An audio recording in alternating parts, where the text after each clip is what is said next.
కీర్తన గ్రంథము 46వ అధ్యాయము. దేవుడు మనకు ఆశ్రయమును దుర్గమునై ఉన్నాడు. ఆపత్కాలములో ఆయన నమ్ముకొనదగిన సహాయకుడు. హల్లెలూయా.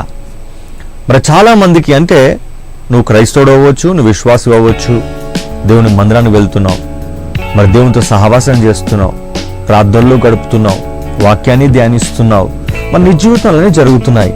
అన్ని జరుగుతున్నా కూడా నీకు అపాయం రాకుండా ఉంటుందా? అపాయము సాతాను తేకుండా ఉంటాడా? ఏదో ఒక అపాయం నీకు వస్తూనే ఉంటుంది. హల్లెలూయా. మరి అయితే నీకు అపాయం వస్తుంది కదా అని చెప్పి దేవుడు నేను కాపాడకుండా ఉంటాడా? ఉండడు. అందుకైన ఖచ్చితమైన వాగ్దానం మనకి ఇస్తున్నాడు. దేవుడు మనకు ఆశ్రయదుర్గమై ఉన్నాడు.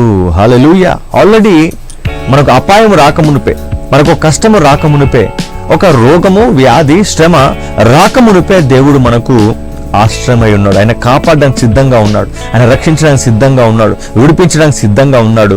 ఈరోజు నువ్వు ఏ రకమైన బాధలో నీవు ఉన్నా, వేదనలో నువ్వు ఉన్నా, యేసు నీతో మాట్లాడుతున్నాడు ఈ వాగ్దానం ద్వారా. నీకు సమస్య రాకమునిపే నేను నీకు తోడై ఉన్నాను, నీకు సహాయమై ఉన్నాను. ఇప్పుడు మనుషుల సహాయం ఎలా ఉంటుందంటే, ఒక మనిషి బాధలోకి వెళ్ళిన తర్వాత, కష్టాల్లోకి వెళ్ళిన తర్వాత, శ్రమల్లోకి వెళ్ళిన తర్వాత వారి సహాయం అనేది మనకు అందుతుంది.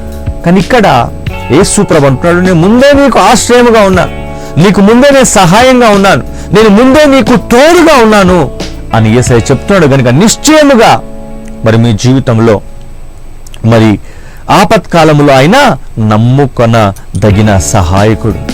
కాబట్టి ఈరోజు నీకు రోగం అనే ఆపదుందా? మరి భార్యాభర్తలు విడిపోయే ఆపదుందా? లేదా గర్భఫలము లేక అవమానముతో బాధపడుతున్నావా? లేదా డబ్బులంతా కోల్పోయి ఒక పేదవాడిగా అప్పుల పాలైపోయి ఉన్నావా? లేదా నీ ఇల్లు అప్పును కట్టలేక ఇబ్బంది పడుతున్నావా? నువ్వు ఏ స్థితిలో ఉన్నా దేవుడు అంటున్నాడు, ఈ ఆపద కాలంలో నమ్మదగిన సహాయకుడు. అంటే అపాయం వచ్చింది కదా అని స్నేహితులు దూరం అయిపోవచ్చు.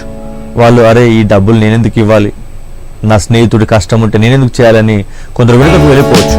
కానీ దేవుడు అలా కాదంట, ఆయన నమ్మదగిన వాడిగా ఉంటాడు.